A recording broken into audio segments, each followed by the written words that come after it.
پڑھے عبارت. میں پڑھتی ہوں. بسم اللہ الرحمن الرحیم. وکل حکم فلعلتی تبع ان وجدت یعجد والا یمتنع.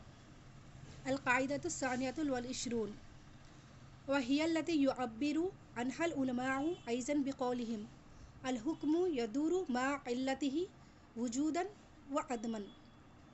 فمثلا الخمر محرم لأنه مسكر فإذا وجد الإسكار وجد التحريم من أي نوع كانت مادته، وإذا عدم الإسكار عدم التحريم حتى وإن كان من نبيذ العنب أو غيره، لأن الحكم يدور مع علته وجودا وعدما.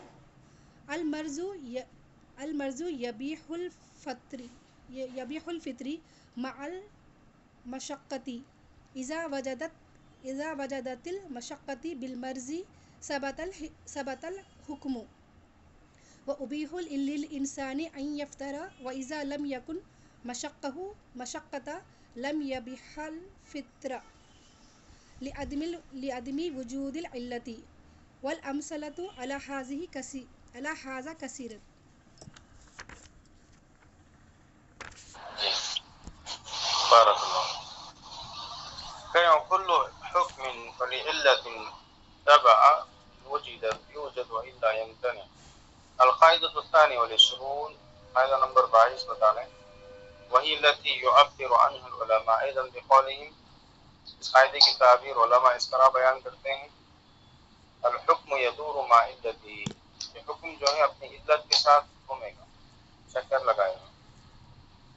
حکم علت کے ساتھ وجودا وعدما، علت کے موجود ہونے کے اعتبار سے اور نہ ہونے کے اعتبار سے.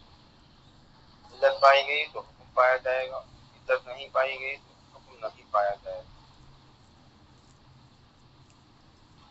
مثلا جیسے مثال دے رہے ہیں الخمر محرم لأنه مسکر، جیسے شراب حرام ہے، شراب کا پینا حرام.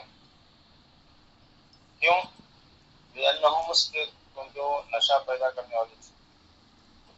فإذا وجد الإسكار وجد التحريم من أي نوع كانت مادته.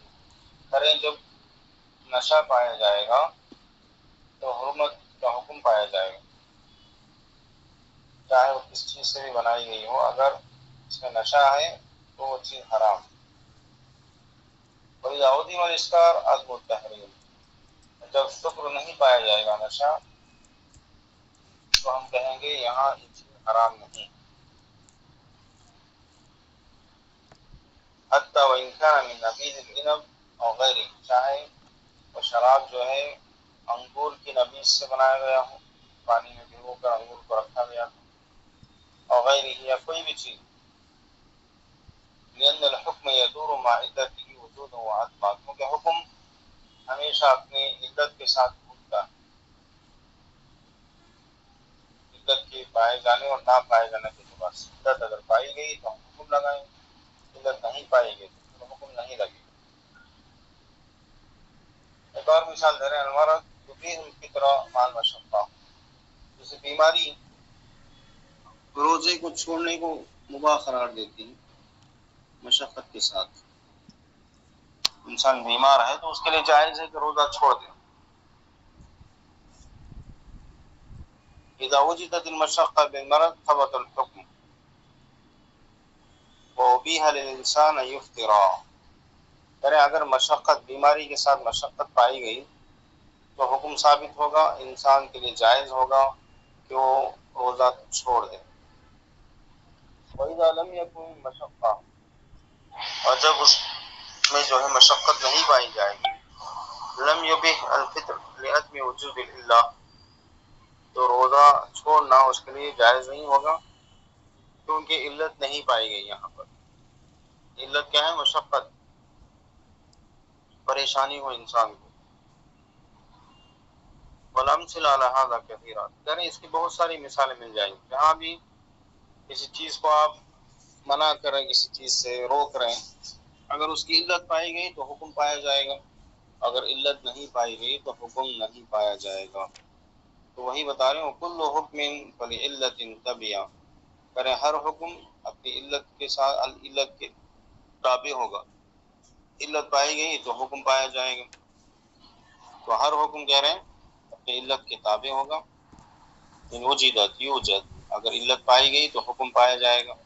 وَإِلَّا يَمْتَنِعْ، اگر نہیں ایسا معاملہ اگر نہیں ہے تو پھر حکم نہیں پایا جائے گا. واضح؟ جی شیخ.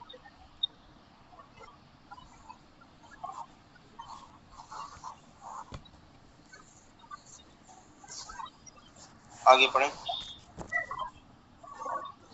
ہم پڑھتے ہیں. وَأَلْغِ كُلَّ سَابِقٍ لِسَبَبِهِ لَا شَرْطِهِ فَادِرُ الْفُرُوخَ وَانْتَبِهِ. القاعدة الثالثة والعشرون وهي أن الشيء إذا قدم على سببه فإنه لاغ لأنه لم يثبت حتى يقدم، وأما إذا قدم على شرطه فإنه معتبر. ومثل لذلك بالرجل يكفر عن يمينه قبل أن يحلف، فهذا التكفير لا يجزئه لأنه قبل وجود السبب. ولو حلف على يمين ثم كفر عنها قبل أن يحنث فإن الكفارة تجزئه لأنها بعد وجود السبب وقبل وجود الشرط، لأن الإحكام لها أسباب وشروط، فالسبب موجب للحكم. الزكاة سببها ملك النساب وشرطها تمام الحول، فلو زكى قبل ملك النساب لم يجزه، ولو زكى قبل تمام الحول أجزاه.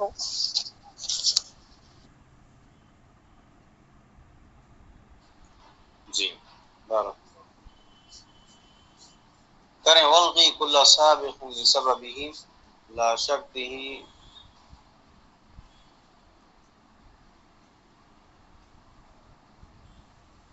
قدر الفروق او قادر الفروق وانتبه. القاعدة الثالثة والعشرون، قاعدہ نمبر 23 بتا رہے ہیں.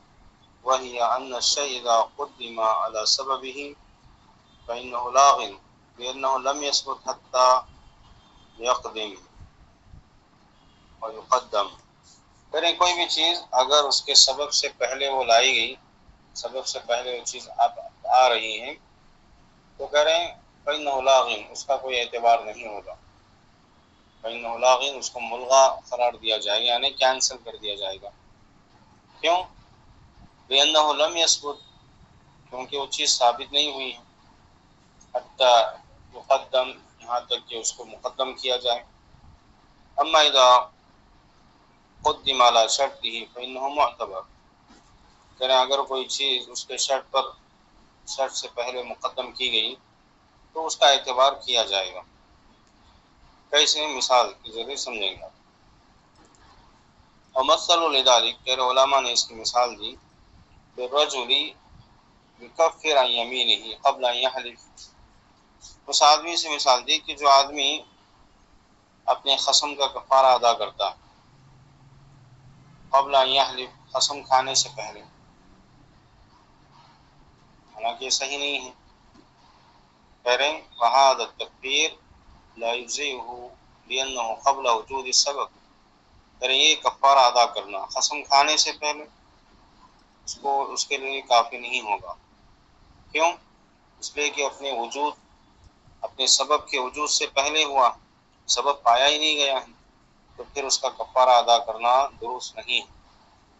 قسم اگر کھاتا انسان، قسم کھانے کے بعد اگر قسم پوری نہیں کیا تب کفارہ دینا. قسم کھانے سے پہلے کفارے کا ادا کرنا کوئی معنی نہیں رکھتا. تو کریں کوئی بھی چیز اگر اپنے سبب سے پہلے مقدم آ گئی تو اس کو ہم کینسل کر دیں، اس کا اعتبار نہیں کیا جائے. واضح یہاں تک؟ جی جی جی شیخ. ولو حلف على يمين ثم كفر عنها قبل ان يحنث فإن الكفارة تجزئه لأنها بعد وجود السبب. کریں اگر انسان کسی چیز پر قسم کھائے ثم کفر عنها پھر اس کا کفارہ ادا کرے قبل ان یحنس اور یحنس قسم توڑنے سے پہلے، قسم کھا لیا تھا توڑنے سے پہلے اگر کفارہ ادا کرتا ہے کریں فإن الکفارۃ تجزئه تو کفارہ ادا کرنا کافی ہوگا، جائز ہوگا.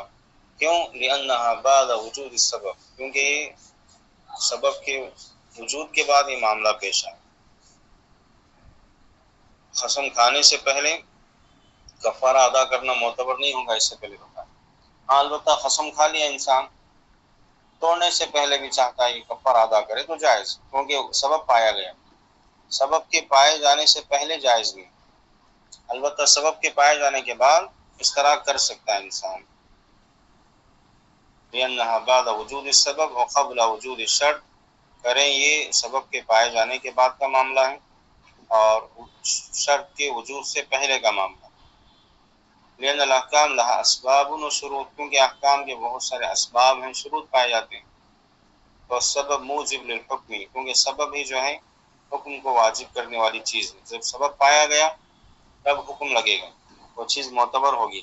اور اگر سبب سے پہلے وہ چیز کرتا انسان تو جائز نہیں. جسے ایک اور مثال دے رہے ہیں، الزکاۃ سببها ملک النساء وشرطها تمام الحول. جیسے زکوٰۃ ہے، زکوٰۃ واجب ہونے کا سبب کیا ہے کہ انسان نصاب کا مالک ہو، اس کا مال نصاب کو پہنچے، یہ سبب ہے زکوٰۃ. وشرطها، اور زکوٰۃ کی شرط کیا ہے؟ تمام الحول، ایک سال کا مکمل ہونا، ایک سال کا مکمل ہونا یہ شرط ہے، اور نصاب کا مالک ہونا یہ سبب ہے. بلو زکا قبل ملک النصاب لم یجزئه، کریں اگر نصاب کا مالک بننے سے پہلے اگر انسان زکوٰۃ دیتا ہے تو اس کے لیے کافی نہیں ہے، اس کا زکوٰۃ دینا صحیح نہیں ہوگا. بلو زکا قبل تمام الحول اجزاءه، ہاں البتہ سال کے پورا ہونے سے پہلے زکوٰۃ ادا کرتا ہے تو کافی ہو جائے، جائز ہوگا.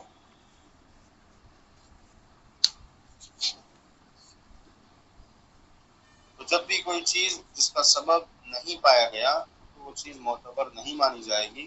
ہاں البتہ سبب کے پائے جانے سے پہلے، بعد میں پائے جانے کے بعد اگر انسان اس کو انجام دیتا ہے تو جائز. اس لیے کریں والغی کل سابق بسببہ لا شرطہ، تو کریں ہر وہ چیز کو آپ کینسل کر دیں جو اپنے سبب سے پہلے پائی گئی، لا شرط ہی، البتہ شرط سے پہلے نہیں. شرط سے پہلے اگر ہے تو جائز، لیکن سبب سے پہلے اس کا سبب ہی نہیں، بعد میں وجود ہوا سبب کا، سبب کے وجود سے پہلے کوئی چیز آتی ہے تو کہاں اس کو کینسل کر دیں. بادر الفروق وانتبہ، کریں آپ ان فروق کو سمجھیے اور متنبہ رہیں، آگاہ رہیں.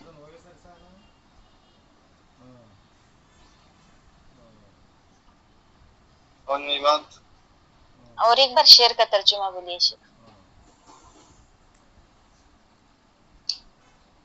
کریں ہر وہ چیز جو اپنے سبب سے پہلے آئے، سبقت کرے، سابق، ہر چیز جو اپنے سبب سے پہلے آئے اس کو آپ کینسل کر دیں، اس کا اعتبار نہ کریں. لا شرط ہی، البتہ شرط سے پہلے نہیں، شرط سے پہلے آپ اس کا اعتبار کر سکتے ہیں، البتہ سبب سے پہلے پائی گئی کوئی چیز تو اس کا اعتبار آپ نہ کریں. قادر الفروق وانتبہ، کریں ان فروق کو آپ سمجھیں اچھی طرح اور متنبہ رہیں، آگاہ رہیں.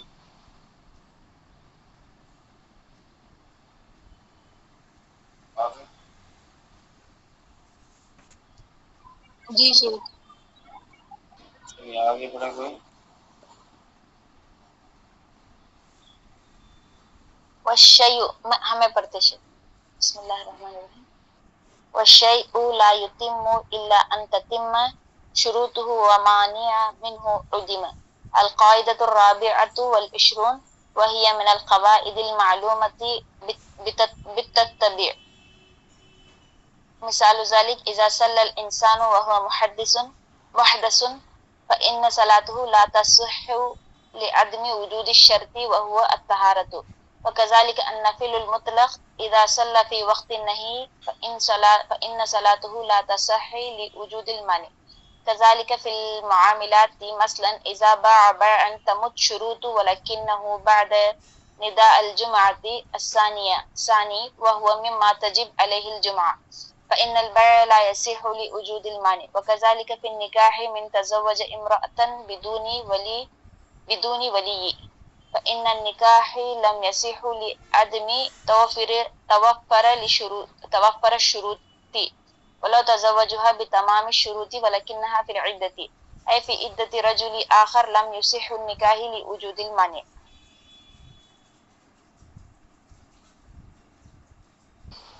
جی بارک اللہ. کریں والشيء لا يتم إلا أن تتم شروطه ومانع منه عدم. القاعدة الرابعة والعشرون، قاعدہ نمبر 24، وہی من القواعد المعلومہ بالتتبع. کریں یہ قواعد جو ہیں اس طرح معلوم کی گئی ہیں تتبع کے ذریعے، چھان بین کے ذریعے، گہرائی کے ساتھ مطالعہ کے ذریعے، تحقیق کے ذریعے. اس قاعدے کی مثال اذا صلى الانسان وهو محدث فإن صلاته لا تصح لعدم وجود الشرط وهو الطہارہ. مثال کہ اگر کوئی انسان حالت حدث میں ہے، اس کا وضو ٹوٹ گیا، حدث لاحق ہو گیا، ہوا خارج ہو گئی یا کوئی اور مسئلہ پیش آیا، کریں اگر انسان حالت حدث میں وضو نہ ہونے کی صورت میں نماز پڑھ لیا تو کریں فإن صلاته لا تصح، اس کی نماز درست نہیں ہے. کیوں؟ لعدم وجود الشرط، کیونکہ شرط نہیں پائی گئی. کیا ہے شرط؟ وہو الطہارہ، طہارت، پاکی صفائی، وضو کرنا شرط ہے نماز کے لیے. تو بغیر وضو کی کوئی نماز پڑھتا ہے حالت حدث میں تو نماز درست نہیں ہو سکتی. اسی طرح وکذلک النفل المطلق اذا صلى في وقت النهي فإن الصلاة لا تصح لوجود المانع. اسی طرح عام مطلق نفل نماز، کوئی بھی نفل نماز عام بغیر سبب کے جو ہوتی ہے نماز، اگر انسان ایسے وقت میں پڑھتا ہے جس وقت میں نماز پڑھنے سے منع کیا گیا تو کریں اس کی نماز درست نہیں ہے. کیوں؟ لوجود المانع، کیونکہ یہاں پہ معنی کا وجود ہے، اس سے منع کرنے والی چیز موجود ہے. کیونکہ جن اوقات میں نماز پڑھنے سے منع کیا گیا عام نفل نمازیں انسان نہیں پڑھ سکتا. تو اوپر پہلی مثال میں شرط نہ ہونے کی وجہ سے نماز جائز نہیں، صحیح نہیں. دوسرے میں معنی، کسی چیز کے معنی کی وجہ سے، روکنے والی چیز کی وجہ سے نماز درست نہیں. دو مثالیں سمجھ میں آئی؟ جی. وَكَذَلِكَ فِي الْمُعَامَلَاتِ مثلا، یہ تو عبادات کی مثال تھی. اسی طرح کہہ رہے ہیں، اسی طرح معاملات میں بھی مثال کے طور پر کہہ رہے ہیں معاملات میں یہی معاملہ ہوگا. کیا ہوگا؟ مثلا اذا باع بيعا تم شروطه ولكنه بعد نداء الجمعة الثاني وهو مما تجب عليه الجمعة فإن البيع لا يصح لوجود المانع. کرے اگر انسان کوئی بیع کا معاملہ کرے، کوئی چیز بیچے، اس کے شروط مکمل پائے گئے، لیکن کب بیچا اس نے؟ جمعہ کی دوسری اذان کے بعد. جمعہ کے لیے جب دوسری اذان دی جائے، جبکہ خطیب منبر پہ بیٹھ جاتا ہے، تو خرید و فروخت سے اللہ نے منع کیا. اگر کوئی انسان دوسری اذان ہونے کے بعد کوئی چیز بیچتا ہے تو کریں وہ مما تجب علیہ الجمعہ، اور یہ بیچنے والا کون ہے؟ جس پر جمعہ پڑھنا واجب، جس پر جمعہ پڑھنا واجب. تو کہہ رہے ہیں ایسی صورت میں فإن البيع لا يصح، تو بیع کرنے کا معاملہ درست نہیں ہوگا، اس کی تجارت صحیح نہیں مانی جائے. کیوں؟ لوجود المانع، معنی کے وجود کی وجہ سے، جو چیز روکنے والی ہے اس کے وجود کی وجہ سے.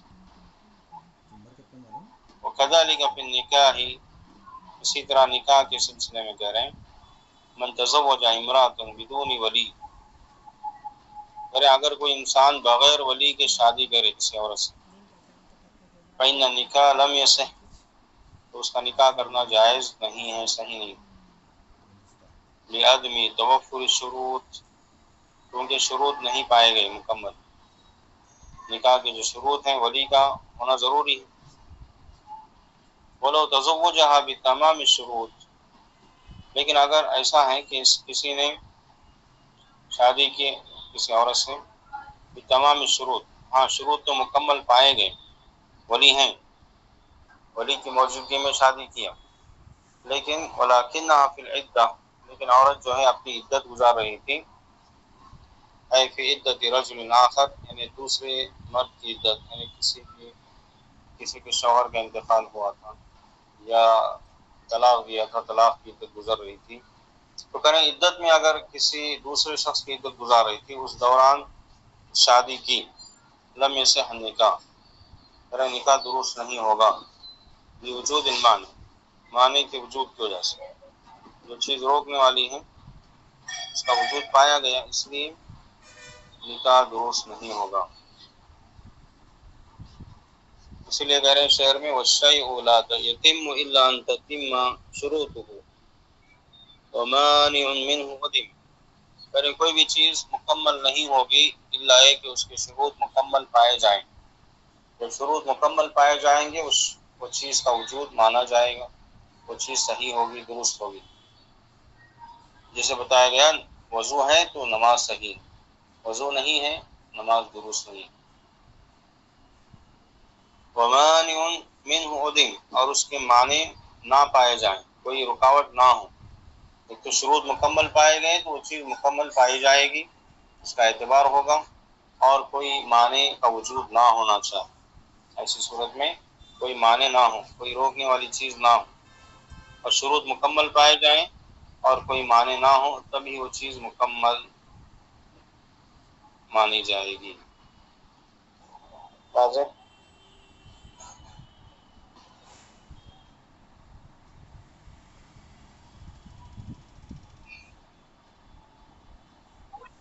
جی شیخ۔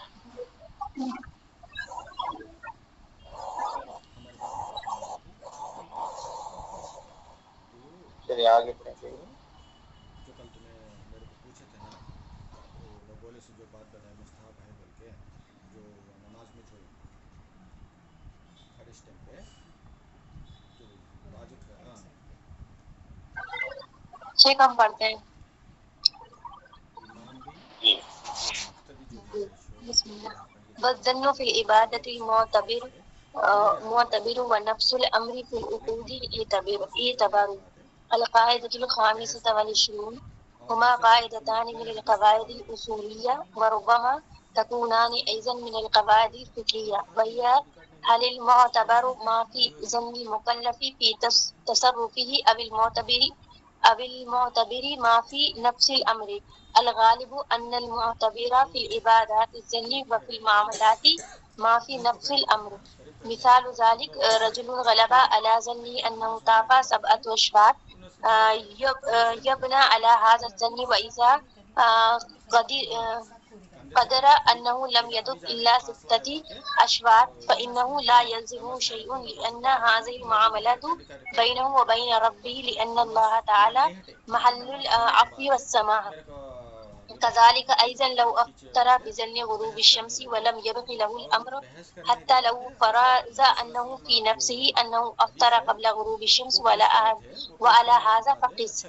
آتى زكاته لشخص بظن أنه أهل للزكاة فيجزئ حتى لو تبين فيما بعد أنه ليس أهلا للزكاة. أما في العقود فقالوا إن المعتبر دعواه نفس الأمر، ومثل ذلك لذلك رجلا باع شيئا يظن لغيره ثم تبين أنه له، قالوا فالبيع صحيح لأن العبرة بما في نفس الأمر. رجل لزيد وهو وارث زيد لكنه لم يعلم بموته ثم علم أنه مات، قيل أن يبيع هذه السيارة التي ورثها منه، فالبيع صحيح لأن العبرة بما في نفس الأمر في المعاملات.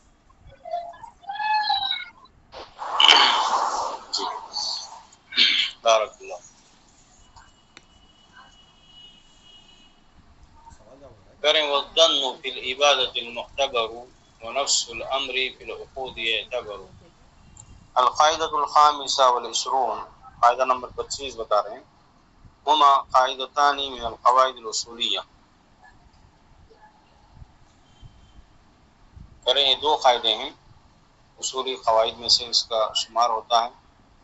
وربما تکونان ایضا من القواعد الفقہیہ، بسا اوقات اس کا شمار فقہی قواعد میں کیا جاتا ہے. وہی هل المعتبر ما فی الظن المکلف فی تصرفہ او المعتبر ما فی نفس الامر. کہہ رہے ہیں کس کا اعتبار کیا جائے گا؟ جو چیز مکلف کے گمان میں، اس کے تصرف میں جو چیز ہے اس کا اعتبار کیا جائے گا، یا نفس امر کا جو حقیقت میں جو معاملہ جیسے ہیں اس کا اعتبار کریں گے، یا مکلف کے ذہن میں جو چیز ہے اس کا اعتبار کریں گے. الغالب ان المعتبر فی العبادات الظن. کریں عبادتوں کے معاملے میں اکثر و بیشتر ایسا معاملہ ہے اعتبار ظن کا کیا جاتا ہے. وفی المعاملات ما فی نفس الامر، اور معاملات میں نفس امر کا. کیسے نفس امر کا؟ مثال سے سمجھے گا. مثال ذالک رجل غلب على ظنه انه طاف 7 اشواط.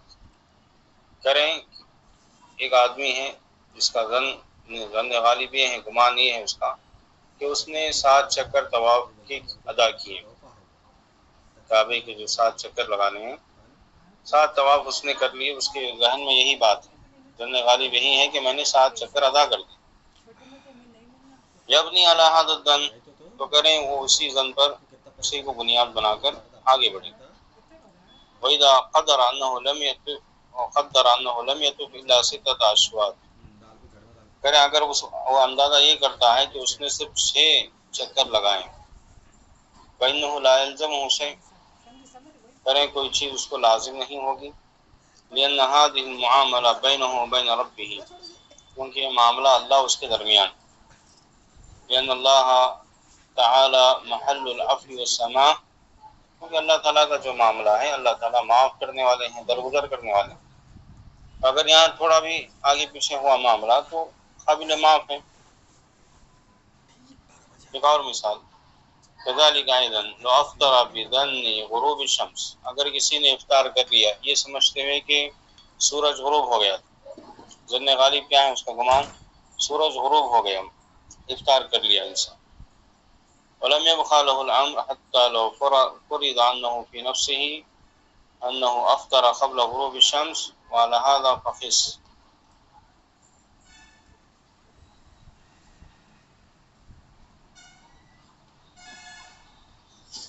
کہہ رہے ہیں اس کا معاملہ باقی نہیں رہا حتیٰ کہ اگر لو فرض، اگر یہ فرض کر لیا جائے، انه في نفسه، کہ اس نے وذات خود یہ کیا کہ انه افطر قبل غروب الشمس، کہ اس نے جو ہے سورج کے غروب ہونے سے پہلے افطار کر لیا.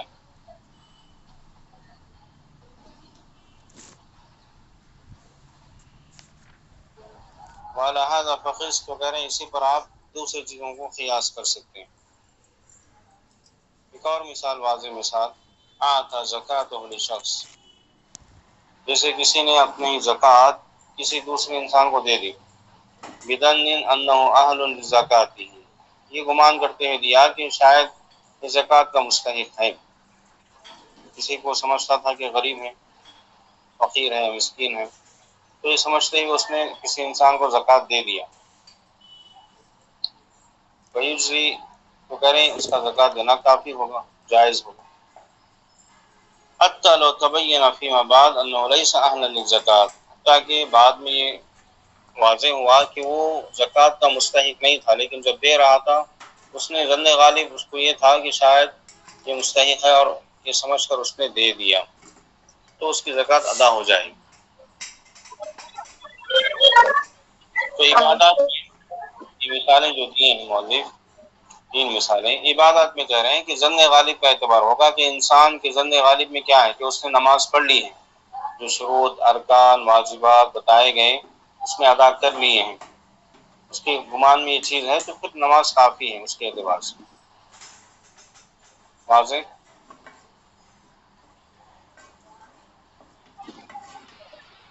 جی شیخ ایک بار تھوڑا سا اسے سمجھا دیجیے یہ والا کہ اس نے ایک شخص کا گمان تھا کہ اس نے مطلب 7 چکر لگائے اور پھر یبنی علی هذا الظن واذا قدر انه لم يتب الا 6 اشباط، یہ والا نہیں سمجھ آیا. ظن غالب تو یہ تھا کہ اس نے 7 چکر لگا دیے لیکن پھر بھی تھوڑا سا شک ہو گیا کہ 6 ہیں یا 7 ہیں. تو ایسی صورت میں جو ہے یہ معاملہ اس کے اللہ کے درمیان، اللہ تعالیٰ جو ہے معاف کر سکتے ہیں. انسان کو اتنا ہی کرنا ہے جتنی طاقت یا اس کے گمان کے حساب سے، اس نے کر لیا ہے تو کر لیا، ختم. شک میں مبتلا بھی نہیں رہنا ہے. مطلب لگتا ہے کہ شاید میں نے کم کر دیا، کچھ کوتاہی ہو گئی، ایسے لگتا ہے انسان کو، لیکن ظن غالب کیا ہے 100 میں 90-95% کیا ہے کہ میں نے کر لیا، میں نے فریضہ انجام دے دیا. پھر بھی تھوڑا بہت رہتا ہے انسان کو کہ شاید کہیں کمی رہ گئی ہو. جی تو اسے دوبارہ نہیں کرنا پڑے گا، مطلب جو اس کا اگر اس ذمہ کا داری تھا اس غالب اعتبار یہی سے. ہے کہ میں نے کر لیا ہے تو ٹھیک ہے، کوئی مسئلہ نہیں. اللہ ہے کہ کوئی اس کو بتائے یا کسی دلیل کی بنیاد پر انسان کی غلطی واضح ہو جائے تو الگ معاملہ. جی ٹھیک ہے. جس زکوٰۃ کی مثال واضح ہے بالکل، کہ زکوٰۃ یہ سمجھتے ہوئے دیا کہ مستحق تھا، اب دے دیا تو دے دیا، اس کو ثواب مل جائے گا اس کو. پھر سے کے بعد میں واضح ہوا کہ نہیں وہ مستحق نہیں تھا. جیسا کہ بخاری میں آپ پڑھیں گے اللہ کے نبی نے ذکر کیا کہ ایک شخص نے رات میں زکوٰۃ دیا، ایسے شخص کو جو چور نکلا، تو دوبارہ اس نے زکوٰۃ دی، پھر پتہ چلا کہ کسی بدکار کو دے دیا. تیسرے دن رات میں پھر زکوٰۃ دی، کسی مالدار کو دے دی. اللہ کے نبی نے کہا کہ اس کی زکوٰۃ ادا ہو گئی، بلکہ اس میں حکمتیں بھی تھیں. چور چوری کو چھوڑ دیا، بدکار بدکاری کو چھوڑ دیا، مالدار اس کے اندر بخیلی تھی، اس نے بخیلی کرنا چھوڑ دیا.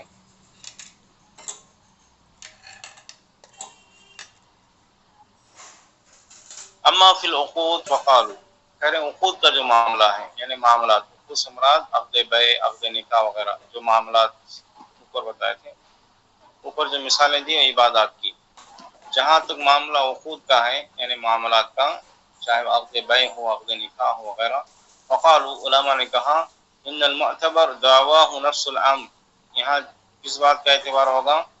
صرف اس کا دعویٰ ہو کہ نفس امر جیسے کہا گیا ہے اسلام میں، شریعت میں، اسی کا اعتبار ہوگا. جیسے مثال کیسے؟ مثل لذلك رجلا باع شيئا يظنه لغيره ثم تبين انه له، کہ کسی انسان نے کوئی چیز بیچ دی، یہ گمان کرتے ہیں کہ کسی دوسرے کی تھی، ثم تبین انه له، پھر بعد میں اس کے لیے واضح ہوا کہ نہیں وہ چیز اسی کی تھی. قالوا فالبيع صحیح، علماء نے کہا کہ یہاں بیع کرنا صحیح ہے، جائز. لأن العبرۃ بما فی نفس الامر، کیونکہ عبرت اعتبار کس کا ہوگا؟ وذات خود، وہ حکم جیسے دیا گیا ہے اس کا اعتبار ہوگا. شریعت نے جو حکم جیسے دیا ہے انسان ویسے ہی کرنا ہوگا. معاملات میں انسان کے لیے گنجائش نہیں ہے کہ وہ صرف ظن غالب کی بنیاد پر معاملہ کرے، بلکہ جیسے ہو بہو وہ کام کرے جسے شریعت نے کہا ہے.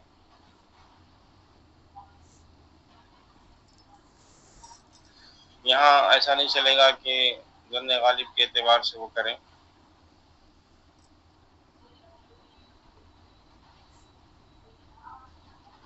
ایک اور مثال، رجل لزید وهو وارث زید،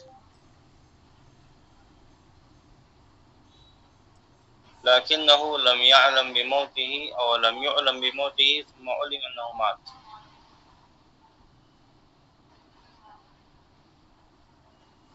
پھر ایک آدمی جو زید کی ملکیت میں ہے وہ موارث زید اور وہ زید کا وارث ہے، لیکن لم يعلم بموته، لیکن اس کی موت کا علم نہیں ہوا، ثم علم، پھر بعد میں اس کا علم ہوا کہ وہ مر چکا ہے، قبل ان يبيع هذه السيارة التي ورثها منه،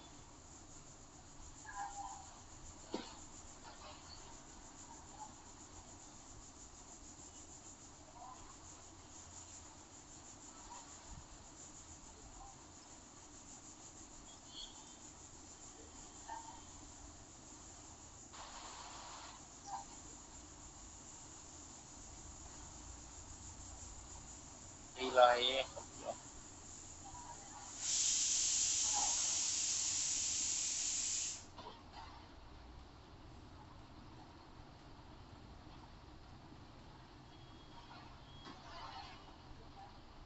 ان يبيع هذه السيارة التي ورثها منه، کہ وہ اس گاڑی کو بیچ دے جو اس نے وراثت میں پائی ہے، کریں فالبیع صحیح، یہاں بیع کا معاملہ صحیح ہے، لأن العبرة بما في نفس الامر، ان معاملات میں اعتبار کس کا ہوگا؟ نفس امر کا ہوگا، یعنی جیسے حکم دیا گیا ہے انسان ویسے ہی انجام دے، ادا کریں۔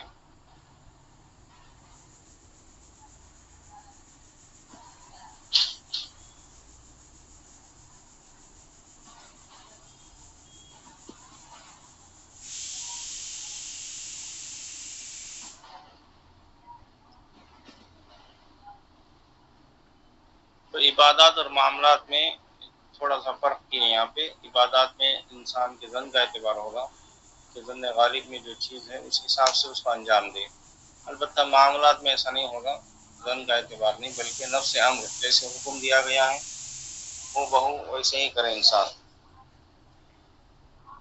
شعر کا ترجمہ والظن فی العبادت المعتبر، کہہ رہے ہیں عبادت میں ظن کا اعتبار ہوگا، انسان کے ظن غالب میں کیا ہے کہ اس نے عبادت ویسے ہی انجام دی ہے جسے مکلف کیا گیا تھا اس کے اعتبار سے، یعنی اس کے ظن کے اعتبار سے، تو ظن کا اعتبار ہو، عبادت میں ظن کا اعتبار کیا جائے گا، ونفس الامر فی الوقود اعتبار، اور کہ وقود یعنی معاملات کے سلسلے میں نفس امر کا اعتبار کیا جائے گا، علماء نے نفس امر کا اعتبار کیا، ہو بہو جیسے حکم دیا گیا ہے معاملات میں ویسے ہی کرے انسان، یہ نہیں کہہ سکتا کہ میرا ظن غالب یہ ہے میں ایسا کروں گا، نہیں، عبادت کے معاملے میں گنجائش ہے، البتہ معاملات میں جیسے حکم دیا گیا ہے وہ بہو ویسے انجام دینا ضروری ہے، لازم، نفس امر بولے تو شیخ وہ بہو ویسے ہی انجام دے، نفس امر مانے جیسے حکم دیا گیا ویسے، واضح؟ جی شیخ پچھلے ہم جو اشعار میں پڑھے تھے کہ عبادات میں ہر چیز ممنوع ہے، تو پھر یہاں پر اگر ظن لائیں گے تو پھر وہاں پر تو دلیل چاہیے تھی نا شیخ عبادات میں، تو وہ مسئلہ الگ ہو گیا۔ کیا جی دوبارہ ریپیٹ کریں؟ پچھلے اشعار میں ہم پڑھے تھے شیخ کہ عبادات میں ہر چیز ممنوع ہے اور معاملات میں ہر چیز حلال ہے، تو عبادات میں جو ہر چیز ہم کو ممنوع کی گئی تھی اگر کوئی عبادت کرے تو ہم اس سے دلیل پوچھیں گے اس چیز کی، تو یہاں پر پھر بول رہے کہ گمان اس پر گمان کیا جا سکتا ہے، عبادت میں گمان کے اوپر جو بھی مسئلہ حل کیا جا سکتا ہے۔ ہاں اصل عبادت کا معاملہ تھا، یہاں اصل عبادت نہیں، صرف عبادت کو انجام دینے کا معاملہ، یہاں پر جی دلیل کی بنیاد پر نہیں کرے گا، اجازت شریعت نے دی ہے کہ آپ نماز پڑھیں، لیکن آپ نے نماز پڑھ لی، یہاں یہ بتایا جا رہا ہے کہ نہیں اصل نماز سے کا معاملہ نہیں ہے، آپ کی نماز کیسے ادا کی آپ نے، آپ کریں گے میں نے اپنے حساب سے ادا کی، جیسے میں بہتر سمجھتی تھی میں نے شروع ارکان وغیرہ میں نے ادا کر دی، رکوع قیام سجدے میں نے کیے، تشہد میں آخر تک میں نے وہ تمام کام کیے جس کو مجھے مکلف کیا گیا، جی وہاں جو معاملہ تھا اس قاعدے میں اصل عبادت جائز ہے نہیں ہے، جی جی شریعت جی نے اجازت دی نہیں دی، تو اس کا تعلق اتنا تھا کہ یہ مشروع ہے یا غیر مشروع. یہاں کہ آپ نے کیسے ادا کیا اس عبادت کو. جی جی جی آپ نے جو ہے اللہ جیسے چاہتے تھے ویسے ادا کیے، 100 میں 100% کے حساب سے، یا اپنے حساب سے آپ نے ادا کیے. یہاں تھوڑی سی گنجائش ہے کہ آپ اپنے حساب سے ادا کریں گے بات. کبھی ہو سکتا ہے کہ اس میں کچھ کمی رہی ہے، خشوع میں کمی رہتی ہے وغیرہ وغیرہ، چھوٹی موٹی غلطیاں ہو جاتی ہیں نادانی. تو عبادت میں کہہ رہے ہیں ظن کا اعتبار ہوگا کہ انسان اپنے ظن غالب کے اعتبار سے عبادت انجام دیا ہے تو جائز. لیکن معاملات میں ایسا نہیں ہوگا. معاملات میں ہو بہو ویسے ہی انجام دینا ہے جیسے حکم دیا گیا. شریعت میں جیسے حکم. جی جی شیخ.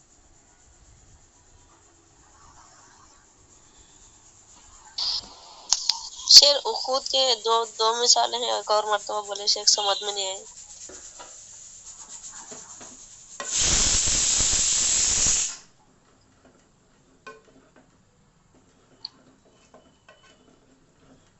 پہلی مثال جو دی ہے کہ کسی نے کوئی چیز بیچی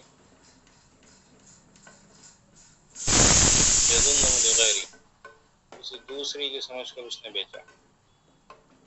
کہہ رہے ہیں پھر اس کی وضاحت ہوگی اس کے لیے کہ نہیں اسی کی تھی.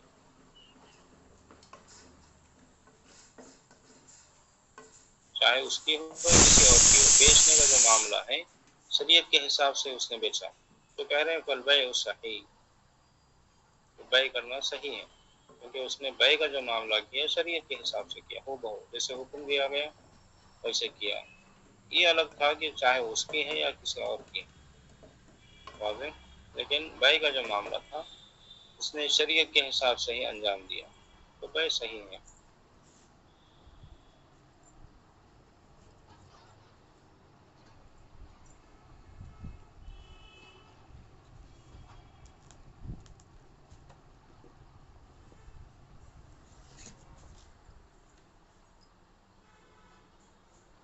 واضح.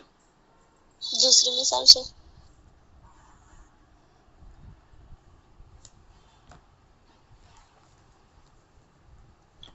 دوسری مثال رجل لزید و وارث زید. کریں کوئی آدمی ہے زید کی ملکیت میں، وہ اس کا زید کا وارث ہے.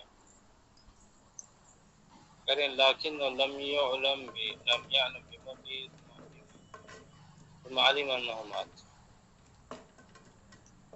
تو اس کو علم نہیں تھا اس کے موت کا، وفات کا، اور بعد میں پتہ چلا کہ وہ انتقال کر چکا ہے. قبل ان يبيع هذه السيارة التي ورثها من، اس گاڑی کے بیچنے سے پہلے اس کا انتقال ہو گیا. وراثت میں جو گاڑی ملی تھی، کہہ رہے ہیں اس کے بیچنے سے پہلے اس کا انتقال ہو گیا.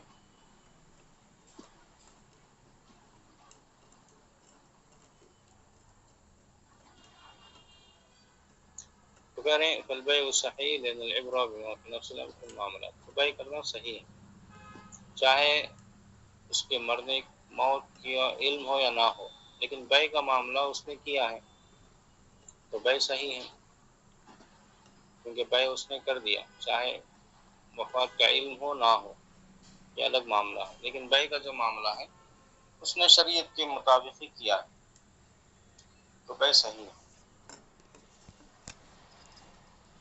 جی شیخ.